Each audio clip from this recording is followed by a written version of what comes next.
Good day, everyone. So today I'll be discussing. Good day again. Good day, everyone. Today I'll be discussing corporate accounting. This will be a three-series video. For this part of the series, I'll be introducing to you corporation concepts such as disadvantages and disadvantages, as to the characteristics of the corporation, things like that. Okay. So, before I start, let me turn off muna my camera para dili mag-agaw nga to ang signal. Okay. Okay.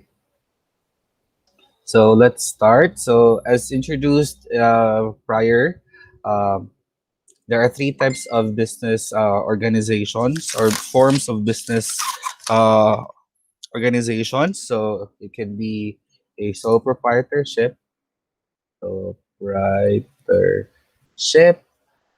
partnership, and a corporation. So before the passing of the one corporation, before the passing of the law legalizing the establishment of a one-person corporation or OPC, these are the para number of people na maka-create of corporate of kanang businesses. So this is composed of one person, and then for partnership it's 2 to 5 persons.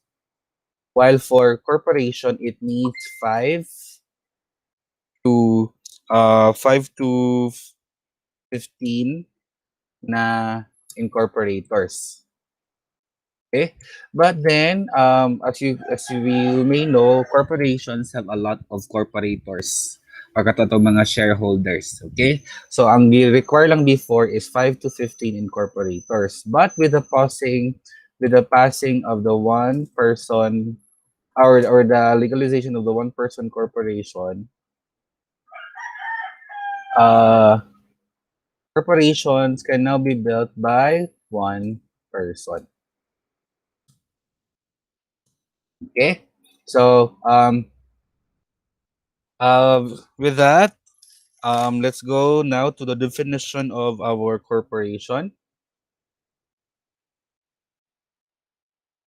Corporation definition. So as per section 2 of the Corporation Code of the Philippines, or Batas Pambansa bilang 68, if defines a corporation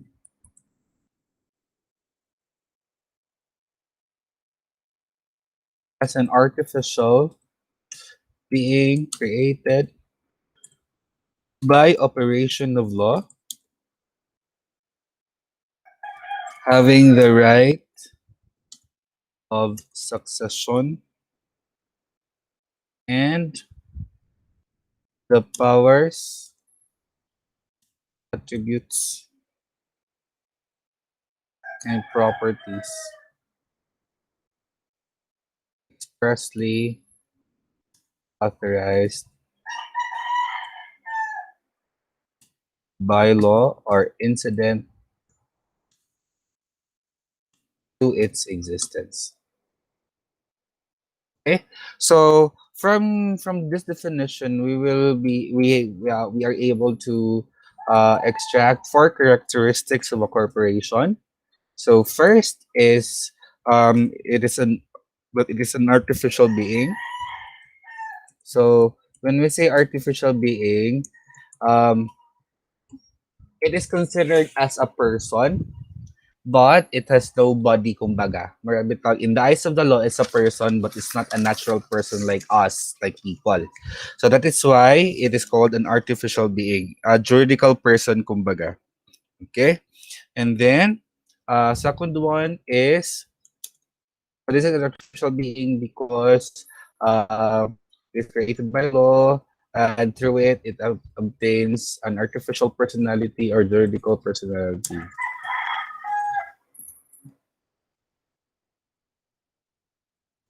Juridical personality.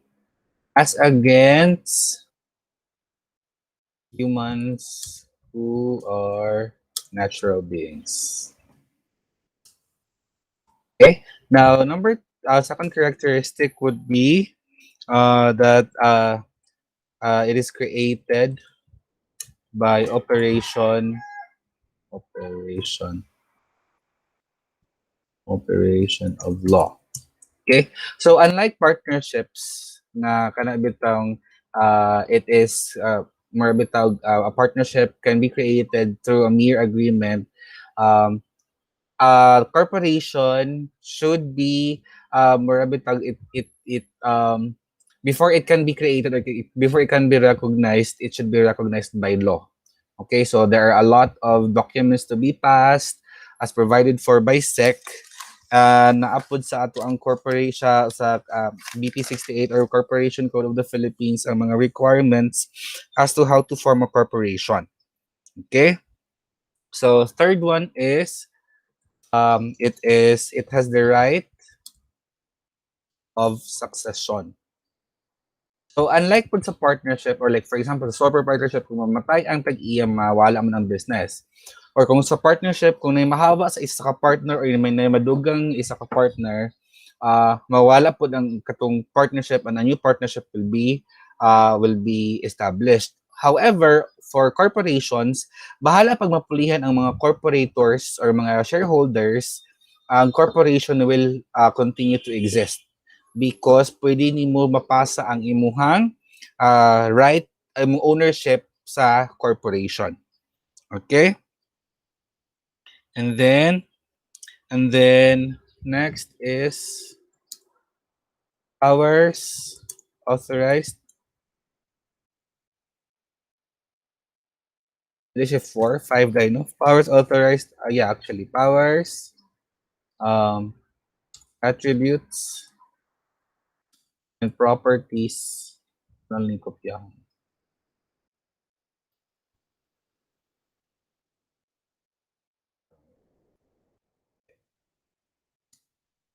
Okay. So, when you say powers, attributes, and properties expressly authorized by law or incident to its existence, no? So since a corporation is given by the to the operation of law or by operation of law, an artificial personality or a juridical personality, it can now it can now enter into contracts just like us humans. Okay, also it can acquire properties, it can keep them or dispose them in its corporate name. And then when we say attributes and properties, uh, so when its attributes is dependent on how the law authorized it to do its businesses. So meaning yung powers, attributes, and properties are also limited by law itself. So kung corporation siya nga gi-establish for example production of alcohol na for example hindi siya pwede nga mag-engage into banking activities kay wala man siya nag-register as a bank. Nag-register man siya as a production company. Okay? So now let's move on to our powers of okay. So for the powers of the corporation, no, so there are a lot actually. Some of it includes to sue and not be sued, so meaning magdemanda o mademanda, um, uh, to adopt bylaws, to amend its articles of incorporation, to adopt and use a corporate seal, to sell or purchase uh, share shares of stock. Okay, now those are not that important for you guys since your purpose of taking up this course is to be introduced lang to corporation. So let's go directly to the advantages and disadvantages of a corporation.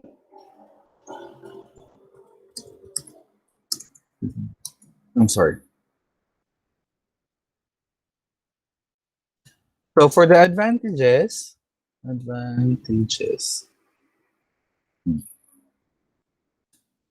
there are six. So first is the liability of the shareholders is limited only to his or her investments. Okay. So what does this mean? So meaning, kung pila ang gi-invest ni shareholder sa corporation, tapos if ever nga ma ma-insolvent si corporation, ang dili na siya paninglon pa sa sobrang utang.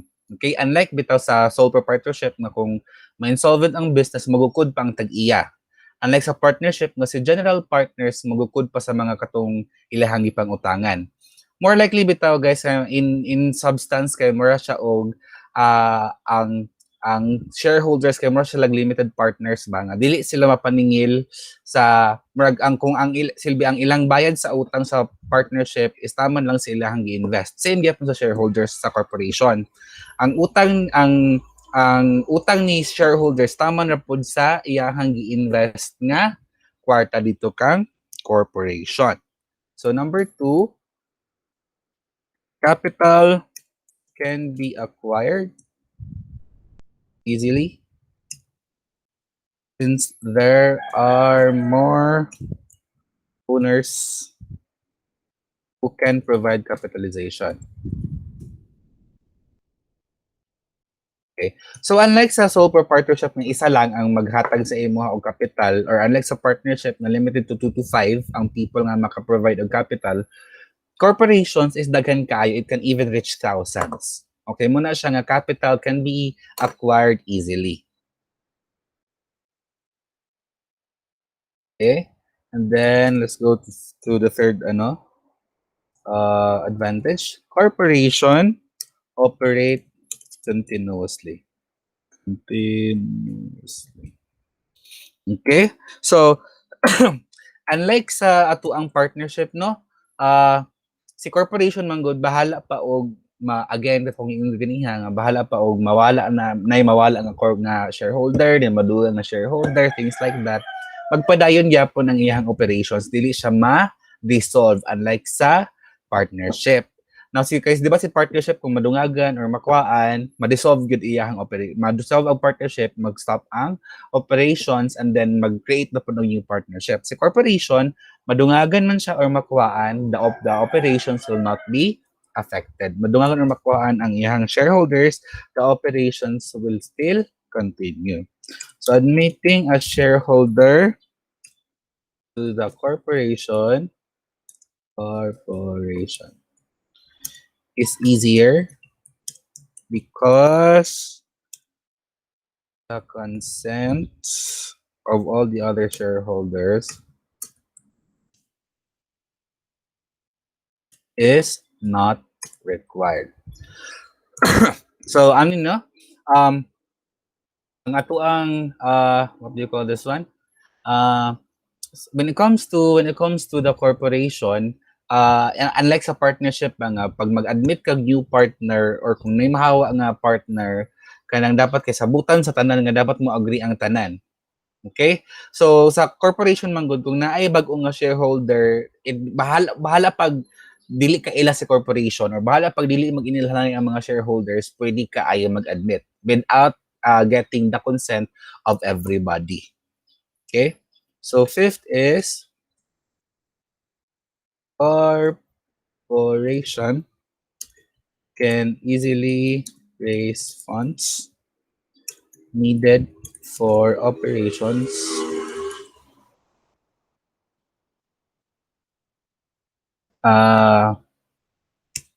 and even for expansion. So why is it nga murag mas dali sila mag-raise og funds needed for operations and even for expansion? So unlike sa partnership ug sa corporation nga murag gamay ra ba ilahang capital, right? And then on the part naman of what do you call this one, corporation, dako ba silang capital. So with that, ang mga gapautang o atong mga gitatawag nga mga financial institutions, dili sila magduha-duha og pahulam sa ilaha og kwarta. And then 6, corporations are better managed. Are better managed. Okay? So since ang corporation is dako siya capital, they can now afford to hire people with with higher educational attainment ba, higher educational na mga qualifications. So with that, I'm not saying nga dili qualified ang mga partners or ang gakanog partnership. It's just that corporations can actually avail the services of highly educated individuals because of its high capital. Now let's go to our disadvantages. Disadvantages. So first disadvantage, a corporation is not easily formed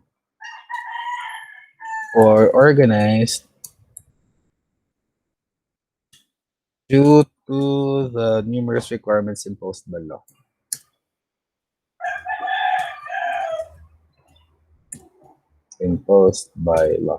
So unlike sa unlike sa partnership o sa sole partnership na medyo gamay ra ang requirements, or even sa partnership na mere agreement of the partners can create a partnership, a corporation cannot be created without submitting a lot of documents or without following the mandates of the law. So muna siya nga it's not easy to form and it's not easy to organize. So 2, it is composed mostly of the majority shareholders.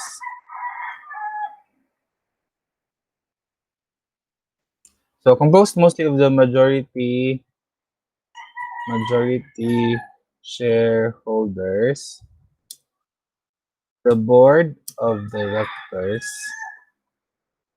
may disregard or ignore the interests of the minority shareholders. So, kinsa man yung mga board of directors, guys? Kani board of directors, guys, even ang president or ang CEO, ang CFO, or everyone na employed sa company will answer to the board of directors. Okay, so murag kung sa kuan pa, kung sa ato apang eskwelahan, ginatawag nato silang board of regent. Okay?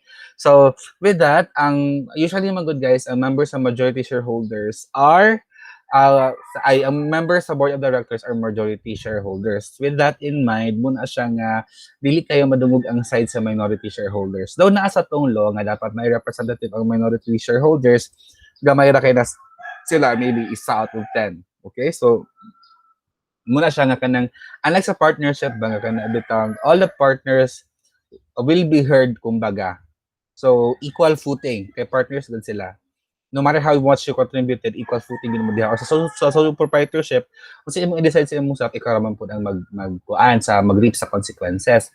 On the other hand, ang sa imong corporation man good, na ay in representation of all the shareholders, na sila ginatawag nga board of directors nga may mag-decide sa future sa operations or kung mag-expand ba or kung mag-retract ba ang business sa ang corporation.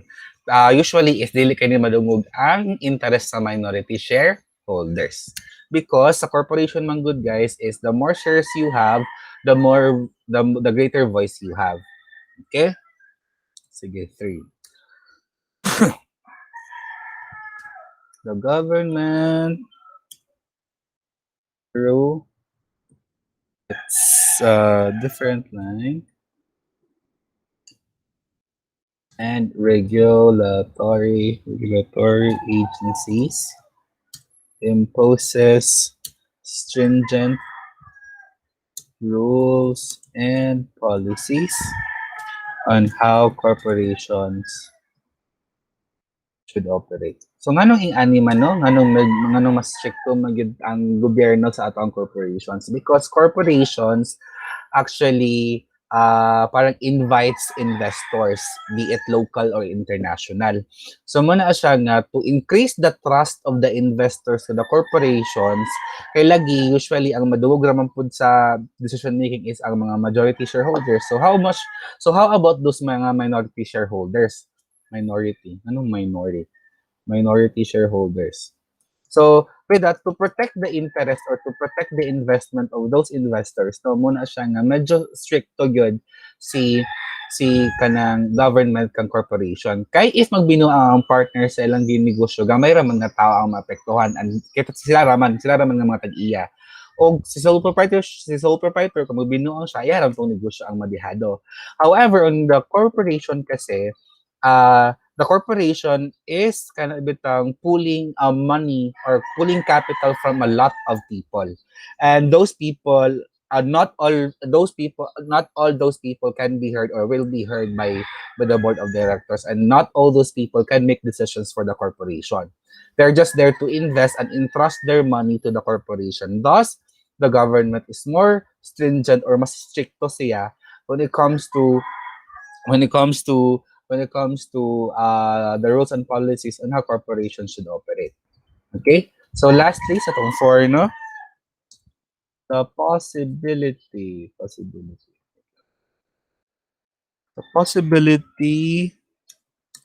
of mismanaging resources is high.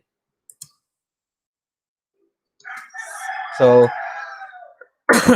so ngano makaingon tag the possibility of mismanaging resources is high. Kaya again, remember, as shareholders, usually yun pag shareholder ka, igura ka nag-invest og part tas naghulat ka nga modako ang value sa imong investment or makadawat kag profit.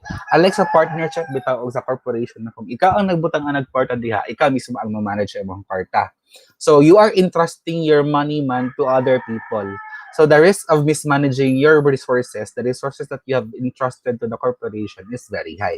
Kaya kung mangilad na sila, wala kayo mabuhat. Kaya sila may nagdala sa imuhang kwarta. Maganda sila ilang ginaingon kung mag-establish kag negosyo, it's better yun nga ikaw ang magdala sa imuhang negosyo.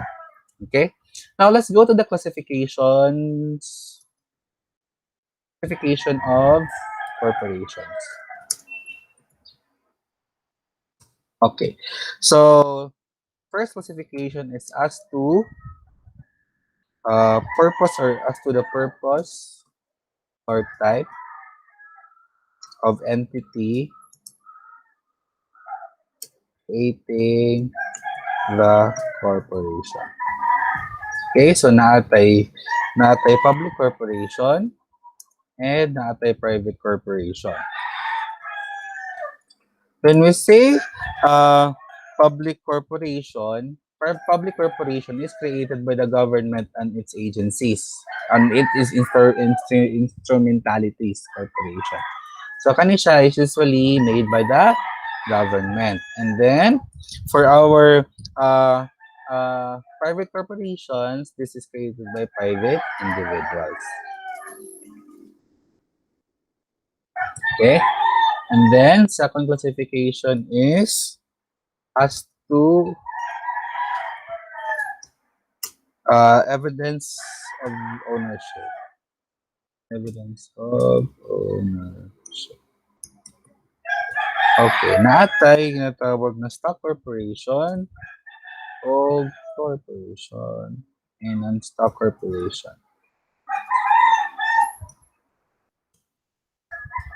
So for corporation. So for stock corporation, no, its capital stock is divided into shares. The stock divided into shares. So tanan gi-invest ninyo nga kwarta dito sa corporation is as divided into shares and is evidenced by your share right or kana certificate of ownership sa imong shares, sa imong share certificate. Okay, so how tapos on the other hand, non-stock corporation is no part of the income is distributable as dividends to its members, trustees, or officers. Ahamanday ahamanday maadto ang kanang tawag ani ahamanday maadto ang iyahang profit, no? So kani mga non-stock corporation, whatever the profit is kay dili na siya ibalik sa kay si stock corporation man god, ibalik ang imuhang share sa imong profit through what we call as dividends. Okay? So, kung ang si partnership kay na sharing of profit, ang sharing of profit for the stock corporation is through the dividends.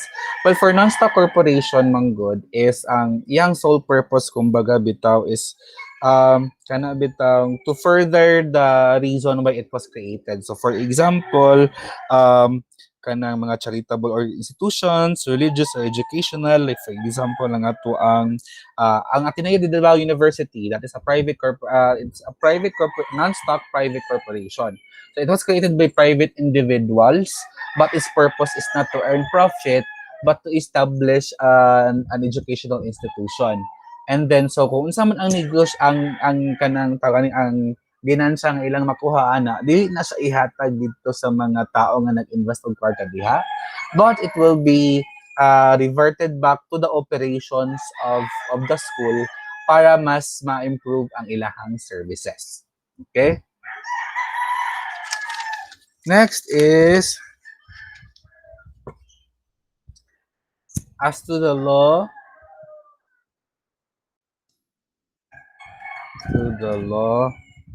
creating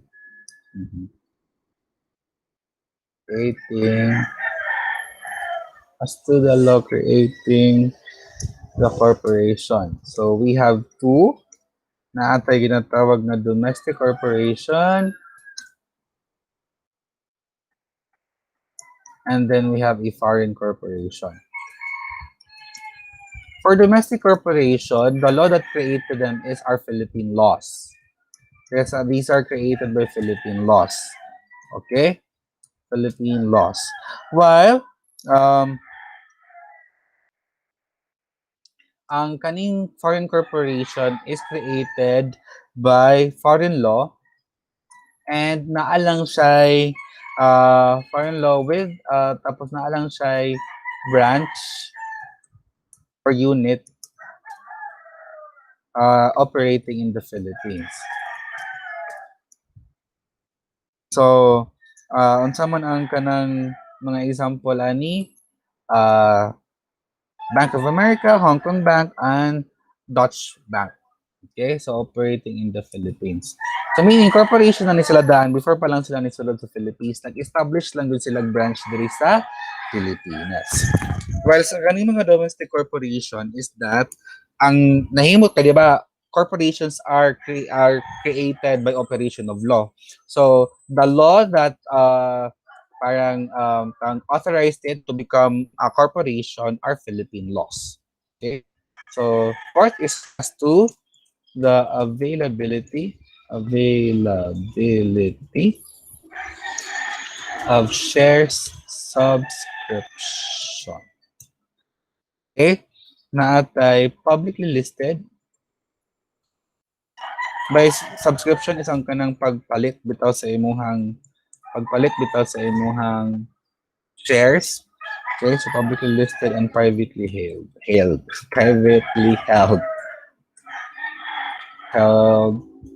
corporation. So, if you're familiar, I hope that you're familiar with the kanang stocks market, kanang bitaw ilang ginatawag na stocks exchange. So, so ang ato sa Philippines is ang atong stocks exchange is PSE, Philippine Stocks Exchange. And then kani mga publicly listed is kana bitaw imong makit-an bitaw nga kanang ilahang shares kay kanang available for purchase bisag kinsa lang. Muna siya like for example si Jollibee, kinsa pa man. Basta kay a lot of corporations nga registered sa PSE. While si privately held corporation is ang makapalit ani sa iya is dili gid ang public. Mara bitawg ang kaning privately held corporation is kung um kung kinsay makapalit sa ilahang shares kung kinsa ra ilahang i-allow nga makapalit. While si publicly listed is kanang anyone can buy stocks of their corporation. 5. So as to the degree subscribers are admitted. So naatay open corporation. So usually publicly listed corporations are open corporations because anyone can buy their shares. And then tayo ginatawag na closed corporation. Usually these are the privately held corporation which is usually ang makapalit ani sa ilahang ang makasubscribe or makapalit sa ilahang shares are just family members. Okay? So usually have but we can admit anyone but usually yun basta kay kanang limited siya as to kung kinsa makapalit sa closed corporation. Like sa open corporation, like anyone, kung kinsa makabalo nga na free or na available nga baligya nga shares, they can buy it. Last nga kanang classification of corporations is as to the recognition of its legal existence. We have here a de jure corporation, meaning legit, and then anti-de facto, meaning na-fault. Okay? So, kaning de jure corporations, these are corporations na that exist and operates legally kay marabitag all the processes required by law in forming a corporation kailangan nasunod and then the law properly recognize them as a corporation. While si si de facto corporation is naa siya marabitag in upon its formation kay naa siya kanabitaw mga na-skip na processes or naa siya sayop or naa siya mga kulang-kulang and then so meaning na ay defective ang iyang formation sa iyang corporation pero it exists and operates as if mura siya legal na corporation. So so with that we're done with our classification of corporation and then now let's go to our components of corporation. So muni siya ang mga tao nga nag-compose sa ato ang corporation. Incorporators, muni sila kato si 5 to 15. Or for one person corporation, muni sila si 5 to 15 or si kung sa one person corporation katong the only one person na nag-create ana. So when you say incorporators, sila gitong originators ba sila ang original nga nag-form sa corporation. Now, always remember that incorporators are all incorporators are corporators. Corporators. Silbi kung kwan sa kwan pa kani si all sa incorporators kani sila ang mga kanang like mga ginikanan like sila ang nag-start sa business. Well, now since I said nga all incorporators are corporators, let's go to our corporators. By the way, guys, incorporators dapat sila are natural person. So dapat tao lang ni sila, no? Dili pwede sa corporation, dili pwede sa partnership. Okay? So again, only natural persons can be incorporators. Okay? Not a corporation or not a partnership can become an incorporator. Now, what is a corporator? So, these are the persons who compose a corporation, whether as a stockholder stockholder in case of a stock corporation, and then or as a member in case of a non-stock corporation. Non-stock corporation. Okay, so again, so kaning corporators is katuni silang mga mga gapanag-iyan na sa shareholders kung sa shareholders nagpanag-iyan og shares or other what we call as kanang shareholder or stockholder kung stock corporation or katong mga members kung non-stock corporation. So anyone nga nag-invest sa corporation is called a corporator. Now, kani si corporator, it can be a corporation, it can be a kuan, it can be a kanang what we call this one, corporation, partnership, uh or an individual. So, juridical persons. So, kung ang si incorporators is limited lang into natural persons, so human beings. Well, si corporators, pwede na siya tao, pwede siya corporation, pwede siya partnership or joint venture or anything. Okay? And then, what do you call this one? Remember that all incorporators are corporators. Kaya di ba, si incorporators, they should also have ownership sa kay sila ba nag-establish, so they have ownership. So all incorporators are corporators because to become an incorporator, you have to have you have to be a shareholder or a member. Okay? So in that case, all incorporators are corporators. However, not all corporators are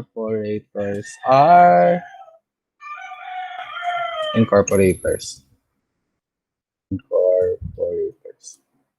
Ano man, saka diba si incorporators kay they kanang sila ang nagsugod. While corporators, some of the corporators or most of the corporators come after the establishment of the corporation. So in that sense, kanang since ang katong mga incorporator kay nanam gyud sila sa pagsugod, so mga shareholders na gyud sila, so sila from the very beginning are incorporators and corporators. Pero katong mga tao nga ni-appeal o ni-invest lang sa negosyo after na-establish na ang corporation, those will be called corporators na. Okay, because they were not around during the establishment of the corporation itself. Niabot sila adtong nag-operate ang corporation. Okay? Next is shareholders or stockholders. Holders. So, muna sila ang corporators or owners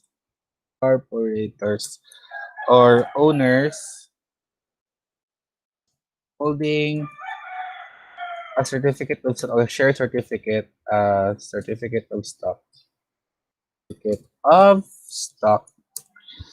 of a stock corporation.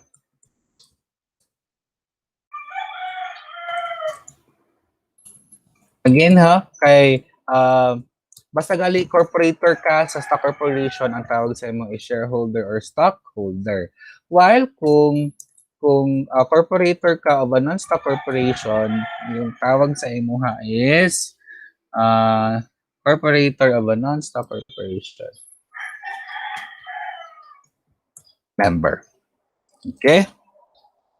Corporators or owners of a non-stock corporation. Members. Kaya nung S man. Members. Okay. We have promoters. So, kani silang mga promoter, yes, dili siya necessary, no, na mahimo siyang corporator or incorporator. Pero, ang purpose ni promoter is kana bitong siya ang mag-gather sa people nga kanang pwede mag-create og corporation. Kung sa kuan pa, siya bitaw ang tigtapok sa mga tao. So, these are individuals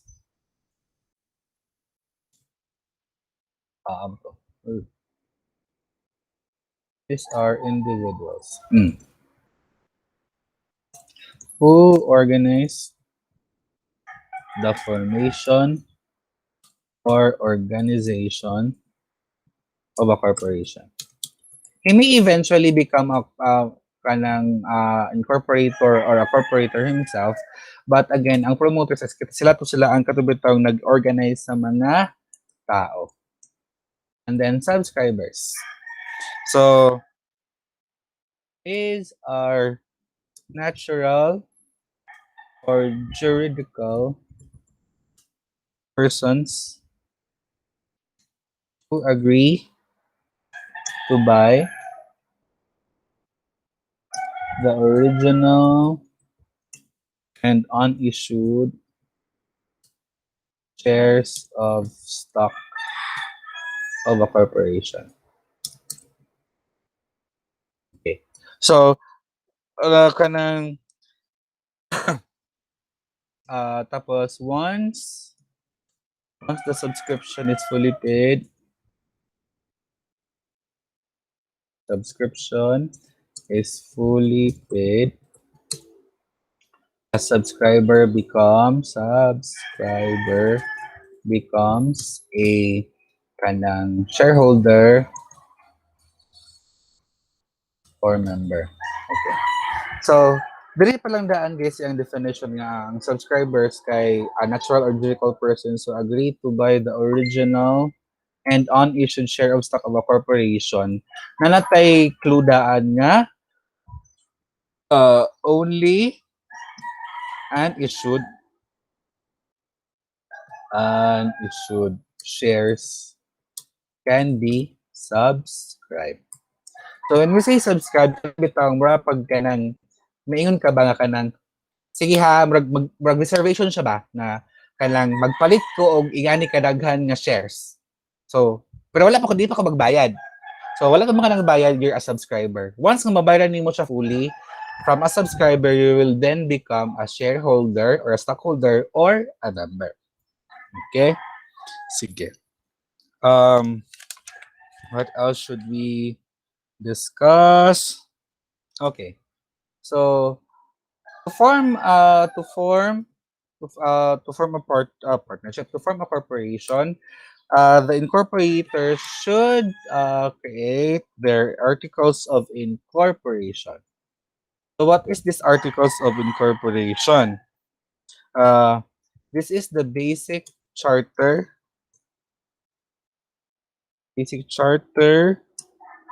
that defines the nature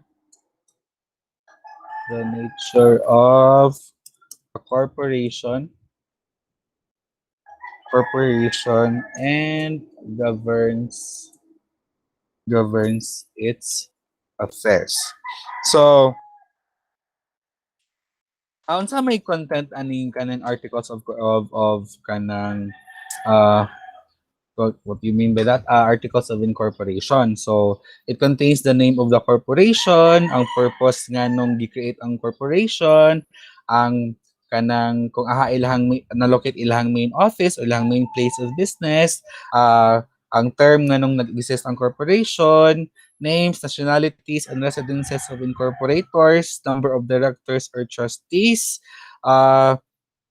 names, nationalities, and residences of the persons acting as directors or trustees, amount of authorized capital stock, number of shares into which it is divided, ang par value of each share, tapos kung non-stock siya, kay amount of its capital, and amount contributed by each contributor, and then such other matters that are not consistent with law on which the incorporators may deem necessary and convenient. So more bitag, ang articles of incorporation kay muna sila ang Biblia sa imuhang muna ang Biblia kumbaga sa imuhang corporation nga muna ang kanang na dito nakastatean nga nung gi-create ng imuhang articles of imuhang corporation. And then we also have this what we call bylaws. So bylaws, this refers to rules that govern the internal affairs of the corporation. Lagi. thereby establishing how the corporate shareholders, mm, officers, and employees shall be administered. Okay? So, kung kuan pa, on our part, if familiar mo, murag mo siya nga ang student handbook ba? Murag na dito ang guidelines on how shareholders, officers, ang mga employees should be managed, kumbaga. Okay? So, actually, the bylaws is in support of your articles of incorporation. Okay? Tapos, natin tayo ng pagdayod na corporate books, records, and financial statements. Okay. So, kung siya ang gamitin ni corporation principal place of business or sale pertains to uh, reports, the details of the meetings of the stakeholders, meetings of the stockholders for the number of the board of directors. Board of directors.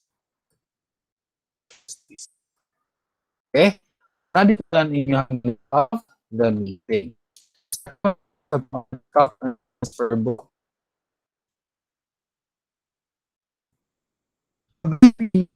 Transfer book um,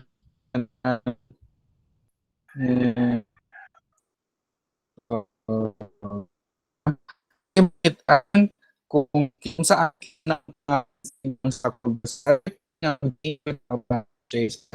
sa sa share sa Jollibee sa Baligya and Abigail. So, trust share sa Baligya to Abigail inform ang mga broker na nag-age ng ownership sa stock and transfer. And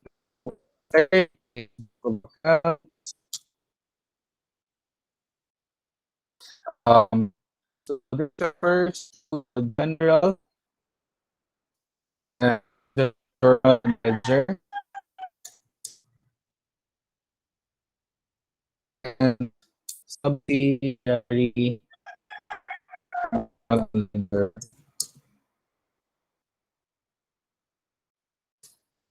Where routine business transactions are recorded. Okay. So, kaya ang journal